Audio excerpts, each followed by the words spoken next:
Welcome to episode number 1 of the On the Grid podcast. I have a great guest with me today, and I'm going to introduce to you to Fabian. He is a logo and brand designer based in Sweden, and I'm really excited to chat more with him. Welcome to the show, Fabian. Thank you so much. It'll be super fun. Yeah, let's hope so. So basically, this podcast is aimed to give some insight of the creative industry in general, whether it's within esports or within, I guess, a more professional environment, maybe outside of the esports and in the quote unquote real world. So, first of hmm all, I just kind of want to ask you, what's your experience and how have you got to where you are today?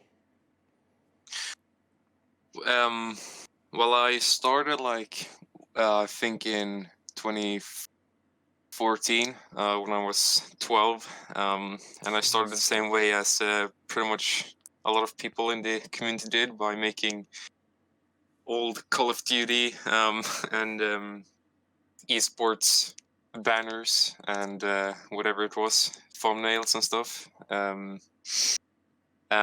So esports definitely. I did play a bit of Call of Duty and CS:GO, and that kind of what got me into design. Because I did have some friends who needed a logo, and I needed it myself because I was quite active uploading stuff to YouTube and Twitter and stuff. Um, so that's really how I got into it. And then I just kind of got hooked on logo design. And I found it so fun to make these gaming mascot logos. And then after that, I just find a community on Twitter, which is amazing community, and it kind of went from there. And today I'm not really into esports that much anymore, but it was definitely that got me into design. So very grateful for that. Yeah, I mean, there's a lot to dissect there. So, you're a COD nerd as well as like myself and a lot of other people. Yeah, it definitely was at least Call of Duty 4 on the PC. Sheesh. Nice. So, like, you started when you were 12 years old. Was that like Yeah, uploading to YouTube and stuff of like clips, or was it design based on YouTube? it was both actually. I uploaded all the speed arts of me making Call of Duty banners for YouTubers who probably found me quite annoying. But that's where it started. But it was like kind of a mix between gaming and design. So, Okay, that's cool. Can we find that channel today? Is that still around or? oh god. Oh, it is. I think so. I'm not sure what it's called though, but I can definitely maybe find some old clips. Yeah, I do remember I have the video somewhere. I'm not sure if the channel itself it may not be public anymore, but I can definitely try and find the clips. It will be Yeah, fun. that would be fun. That's a shame it's not live, but yeah, I get it. I've been there and just like deleted the channel straight after. Yeah, I do own my YouTube channel today, where I'm uploading once every month or something. Um, Okay. I do have some clips from 4 years ago with old logo designs, but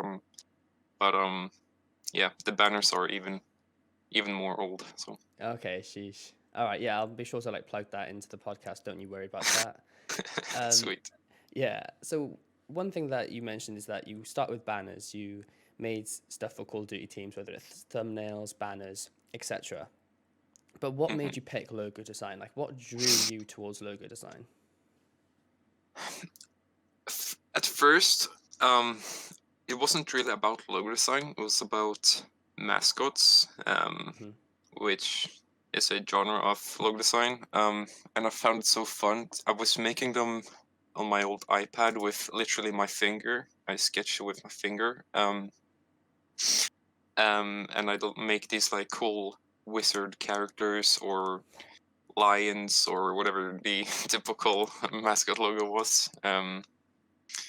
And I'm not sure really why I kind of got hooked on mascot logo specifically, other than I thought it was super cool. I used to watch so many speed arts on YouTube of mascot logo design. You know, Derek Stratton and Vortek and all those people. Hmm. Um, and then after mascot designs, I kept making them simpler and simpler, and eventually you kind of get to a minimal logo design style, which isn't mascots anymore. It's just regular shapes and more professional logo design, so to say.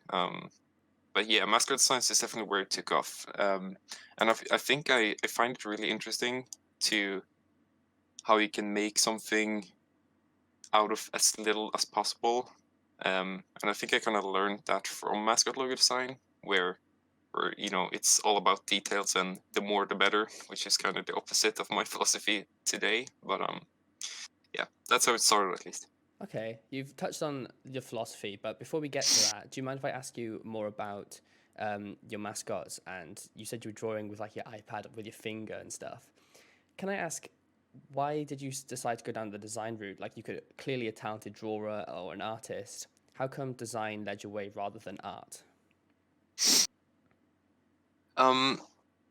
It's a good question because I've always kind of liked art as well, and I've always liked drawing, whether that being on paper or digitally. But I don't find it as fun. I have really bad patience, which is kind of why I think I don't enjoy drawing as much, because I like the first 10 minutes, and then I kind of want it done, and I want to start on another drawing. So I think that's kind of way I did mascot logo designs as well, because I could sketch for like 10-20 minutes, and then I wanted to go vector it instead, and then I vector it for 10-20 minutes, and then I wanted to edit a YouTube video for 10-20 minutes instead. So I kind of hate working on the same thing for a long time, which is also another contribution to my minimal work, I think. But it's also why I don't think I kind of pursue the more art, drawing, realistic path as well. Yeah, so how does that then, I guess, mold your philosophy? Like you said, you don't like spending too much time on something. Does that affect maybe your workflow? How does that affect your relationships with potential clients or even with like yourself? Yeah, it definitely affects, because like most of my client work or my best work is literally done within 10 minutes. Sheesh. Yeah, but at the same time, it's all about quantity for me, really. Because when you do quantity, the quality will come. So I could like there's been periods where I made like, with the I've made some 24-hour challenges on Twitter as well, as you might have seen. And I can just make like 40-50 logos every day, and they're definitely not all great, they're definitely not all good even, but I feel like that's, at least for me, it's the best way to progress, and at the same time really really really enjoying what I do. And for some people it's the other way around, like that they like to be super or to spend a lot of time on something and make it like truly perfect, and that's totally okay as well. But at least for me, I'm just a really big fan of doing something that I have in mind, and then once it's done, just go do something else, to not tire myself out. Yeah, that sounds reasonable. So your philosophy, just to recap, is basically the more you do, the quality will end up coming. The more ideas you put down, you'll find kind of a diamond in the rough.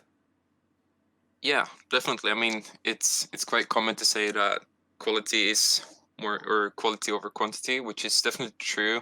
But I also feel like, I mean, if you do something all the time, every day, obviously the quality will come as well. So it's definitely a both way term. Yeah. Okay. I definitely see that, of course. So when you're working with possibly a client or someone's asked you or commissioned you to do a logo, and you say it's done within maybe like 10 minutes, would you ever? Is that 10 minutes then dedicated to the one that's chosen, or is that the whole process?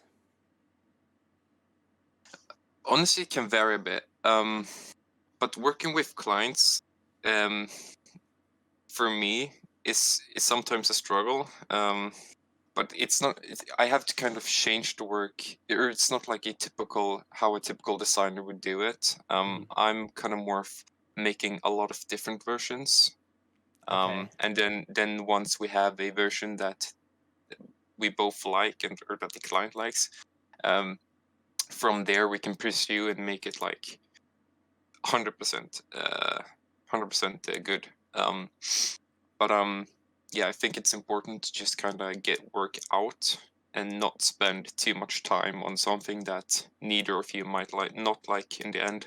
Yeah, so you'd like do loads of different options, like put all ideas, good, bad, the ugly, put it all down, and then just have everything on paper or on your screen, and then you can like work with your client to develop a chosen one. Is that what you're saying? Yeah, definitely. So like I can like when I'm working with clients, sometimes we make like up to 15, 20 just drafts, and all of them are not great, but that's also the case because sometimes clients, or quite often a client, has totally different views on what's good, depending on who you are, because I mean everyone has different taste at the end of the day. So sometimes a logo that you personally might not find great, the client might find good. So it's also good to get out different styles for the clients to pick from, I think. Yeah, I think that's something we can all like learn from. Is like you just said, the client will have a different taste, and it's important to take that into consideration. But on that note, have you ever disagreed with a client so much, or maybe not on a style basis, but on a moral standpoint, that you just haven't worked with them, or do you work with people based on something else? I've definitely had my bad client experiences. But like, do you mean not working with a client because of the ethics or morals, or just because that the process itself was so bad? I guess both. Like, have you ever had like a bad experience where you've never worked with them again, or have you been approached by someone whose ethics and morals don't align to yours? So, or maybe they would prefer quality over lots of quantity, and you just said, "Hey, that isn't my process. No thanks." Yeah, well, definitely had experiences with both of that. Like regarding ethics and stuff, I I don't want to work with companies or persons that I don't like agree with ethically, like things with betting companies and stuff I don't work with, and stuff like that. But there's also been moments. It's often smaller clients who might not agree with the way that I work, which is something that I nowadays I tend to be more specific. Like when we start, that I tend to work in a way where you get a lot of drafts, and they might not be 100% perfect from the start, but at least you will get an idea of how we can look. And if you like any of them, that's great. We can continue working on that then. Okay. But yeah, I think it's going better and better for every client, and you kind of learn from those bad clients that you maybe should be more specific from the start and stuff like that. Yeah. So, how would you go about turning someone down? Like, do you ever find that it's difficult? Or I think this is something that a lot of people struggle with, especially who I've spoken to, where saying no is hard. So how do you go about that? Yeah, definitely. And I've been in a seat multiple times where I have like too many clients, so to say, or I've grabbed too much food on my plate. And that's definitely a tough position. But at the end of the day, um, unless you have like, I think a lot of designers on here in this community also don't have a design as their full time. I think there's a lot of students and a lot of people who have for freelancing on the side. And I think especially then, you should try to focus more on the quality columns more rather than the quantity, and try to, because good or good, but good paying clients attracts more good paying clients, and poor paying clients attracts even more poor paying clients. That was a tough sentence. That definitely Um, makes sense with like the good clients. I guess word of mouth thing gets around, right? So like you mhm. produce work for high paying, then more high paying come to you. So how was your assessment of maybe the logo design community that we have on Twitter, what's your assessment of their pricing and their value? Do you think that it's too high, too low? What do you think maybe people are doing wrong? Because you have a lot of experience in this sector, so I think this is valuable information, especially to any upcoming branding or logo designers. Mm-hmm. I don't think there's any like right or wrong way to do it, but I think a lot of people kind of fail to keep because at the end of the day you have to progress in your clients as well by charging more and trying to get bigger and bigger clients. If at least if you want to make a living out of it. So I see a lot of people charge the same amount for a year in and year out, and that's definitely not sustainable. You have to try to charge more for, I mean, for every client almost. That way you can progress, and yeah. So I think that's the way you have to do it. Yeah, you don't have to answer this question, but it's kind of a follow-up. So when it comes to charging a client, is your philosophy or your standpoint, is it aligned to you charge the client or do you charge the job? Do you understand what I'm trying to say with that? Yeah. I think it kind of depends. I've definitely done both. But I think you kind of learn that from time as well. Whether you should, or like you get to know your clients and you get to know your projects. But I mean, every client is new, so it's kind of like starting again from every client. So it's definitely hard. But yeah, not sure, to be honest. It's quite different. Yeah, I definitely agree. I mean, I think like you said, it's good to have a balance between the two, or it depends because, you know, you aren't going to charge, I guess, a startup the same as you're going to charge Apple or something. Do you know what I mean? Like from a very exaggerated standpoint. But at the end of the day, then it's an argument of, is it fair to charge somebody more based on their profile? And I think that it really doesn't come down to, is it fair on the clients, but you're trying to make a living, like you said. So I'm just going to butt in with my opinion on here, but it's like, you know, you're trying to make a living, you can work with Apple, you're going to charge them more because they can afford it. So you're trying to make a living.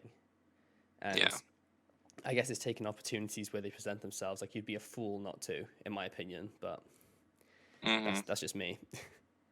Yeah, no, I agree. And I think a lot of people sell themselves short there. They don't value themselves enough, and yeah. So I think you're right. I mean, the worst thing they're gonna do, say you have like a higher paying client, and you think, I can possibly not squeeze more out of them, but you can charge more. The worst thing that they're gonna say is, no, that's too high. Yeah, you know what I mean? exactly. So you might as well go for it. Definitely. And talking about like afford. Oh, sorry. Carry on.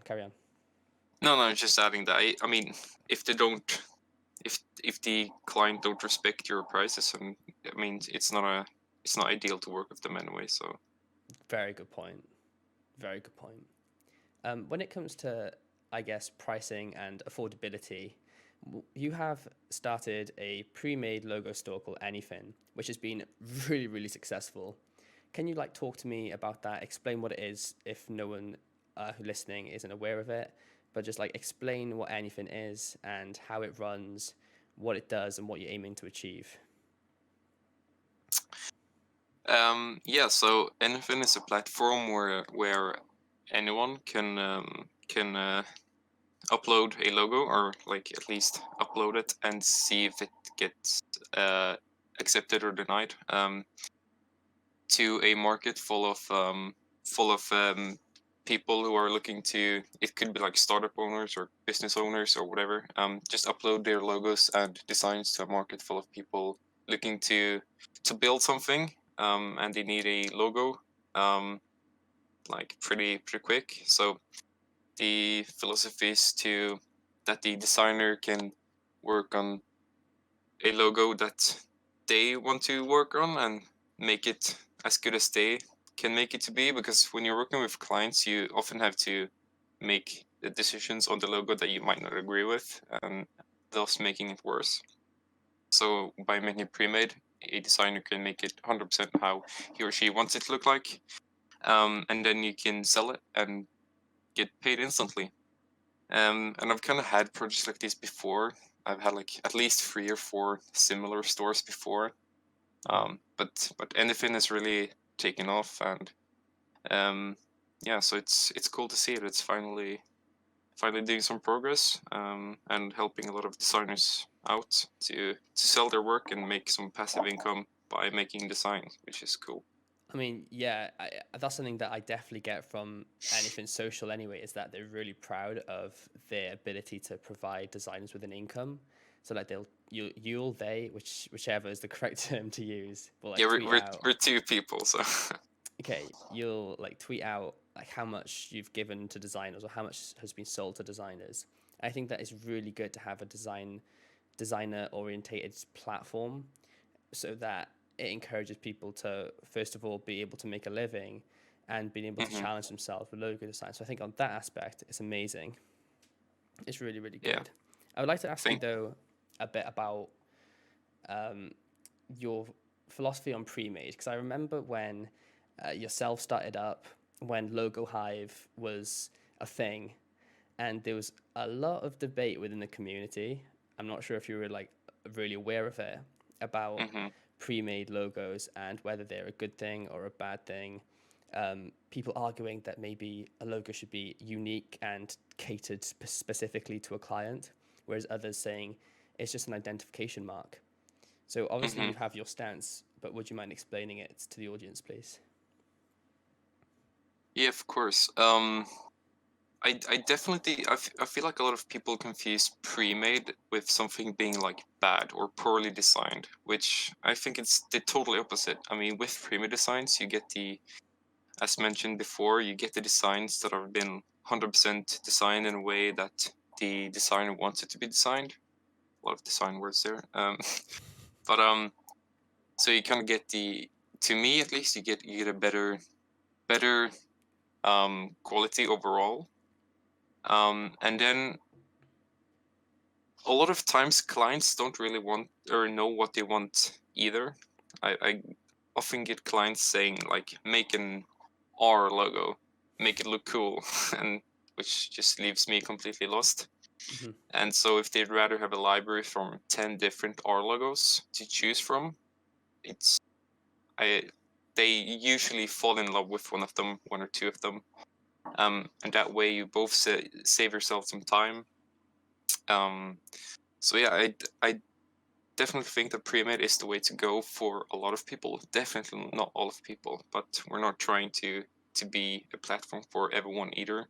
We're a platform for people who aren't really 100% sure on what they want, or maybe they're looking for a project that might not need like 4 months of design work and thousands of dollars spent, which definitely is a lot of people. And there's being new projects started every day, some smaller than others. So I think there needs to be a platform where you can get amazing quality designs for a cheaper price and an instant time as well.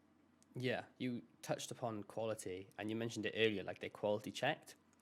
So what is the criteria to be able to sell on anything? Like what allows a designer to or not to upload to the site? Yeah, I think that's also cool because with custom designs, you have to have a big following to make a living out of it. But with premade, I mean, or with Anyfn, anyone can upload their work with the same chances. And those chances are, we obviously check that it's not like stolen or anything. We compare that it's unique enough to be sold, so it isn't like just, or like that it's too minimal so that it can be compared to something else.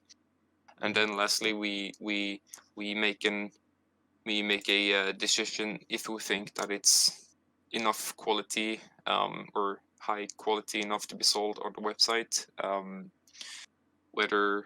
Whether we think that it can have a potential buyer. So it's it's just about making it unique enough as well as having it to be good enough, so to say. Mhm.